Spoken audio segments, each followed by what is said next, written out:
Oke anak-anak, sekarang Ibu akan membahas mengenai kebijakan dan strategi Khalifah Utsman bin Affan. Nah, di antaranya yaitu ada 4. Yang pertama, memperluas wilayah kekuasaan Islam. Yang kedua, menyempurnakan pembukuan Al-Quran. Yang ketiga, pengangkatan pejabat negara. Dan yang terakhir, pembangunan fisik. Nah, pembahasan yang pertama mengenai perluasan wilayah kekuasaan Islam. Pada masa Khalifah Utsman terdapat juga beberapa upaya perluasan daerah kekuasaan Islam, di antaranya adalah melanjutkan usaha penaklukan Persia, kemudian Tabaristan, Azerbaijan, dan Armenia. Usaha perluasan daerah kekuasaan Islam tersebut lebih lancar lagi setelah dibangunnya armada laut. Satu persatu daerah di seberangi laut ditaklukkannya, antara lain wilayah Asia Kecil, pesisir Laut Hitam, Pulau Siprus, Rhodes, Tunisia, dan Nubia.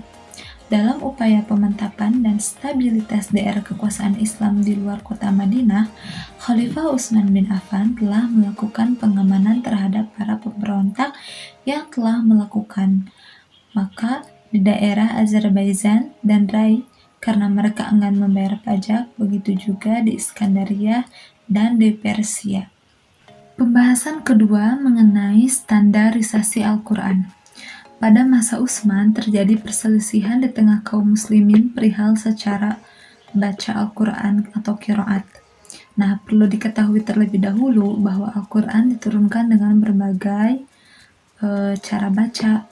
Karena perselisihan ini hampir saja terjadi perang saudara. Kondisi ini dilaporkan oleh Hudzaifah al-Yamani kepada Khalifah Utsman. Menanggapi laporan tersebut, Khalifah Utsman memutuskan untuk melakukan penyeragaman cara baca Al-Quran. Cara baca inilah yang akhirnya secara resmi dipakai oleh kaum muslimin. Dengan demikian, perselisihan dapat diselesaikan dan perpecahan dapat dihindari.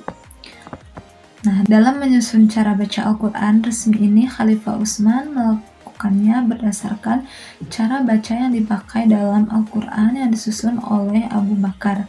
Setelah pembukuan selesai, dibuatlah beberapa salinannya untuk dikirim ke Mesir, Syam, Yaman, Kufah, Basrah, dan Mekah. Satu mushaf disimpan di Madinah. Mushaf-mushaf inilah yang kemudian dikenal dengan nama Mushaf Utsmani. Khalifah Utsman mengharuskan umat Islam menggunakan Al-Quran hasil salinan yang telah disebarkan tersebut. Sementara Mushaf Al-Quran dengan cara baca yang lainnya dibakar. Materi selanjutnya yaitu pengangkatan pejabat negara. Pemerintah Utsman berlangsung selama 12 tahun. Pada paruh terakhir masa kekhalifahannya, muncul perasaan tidak puas dan kecewa di kalangan umat Islam terhadapnya. Kepemimpinan Utsman sangat berbeda dengan kepemimpinan Umar. Ini mungkin karena umurnya yang lanjut, diangkat dalam usia 70 tahun, dan sifatnya yang lemah lembut. Akhirnya pada tahun 35 Hijriah atau 655 Masehi, Utsman dibunuh oleh kaum pemberontak yang terdiri dari orang-orang yang kecewa itu.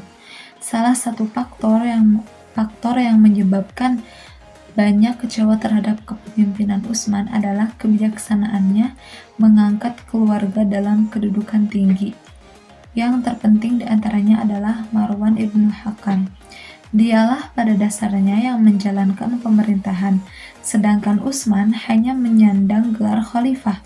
Setelah banyak anggota keluarganya yang duduk dalam jabatan-jabatan penting, Utsman laksana boneka di hadapan kerabatnya tersebut. Dia tidak dapat berbuat banyak dan terlalu lemah terhadap keluarganya. Dia juga tidak tegas terhadap kesalahan bawahan. Harta kekayaan negara oleh kerabatnya dibagi-bagikan tanpa terkontrol oleh Utsman sendiri. Materi yang terakhir yaitu pembangunan fisik.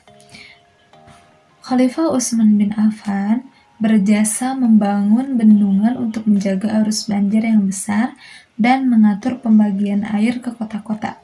Dia juga membangun jalan-jalan, jembatan-jembatan, masjid-masjid, dan memperluas Masjid Nabi di Madinah.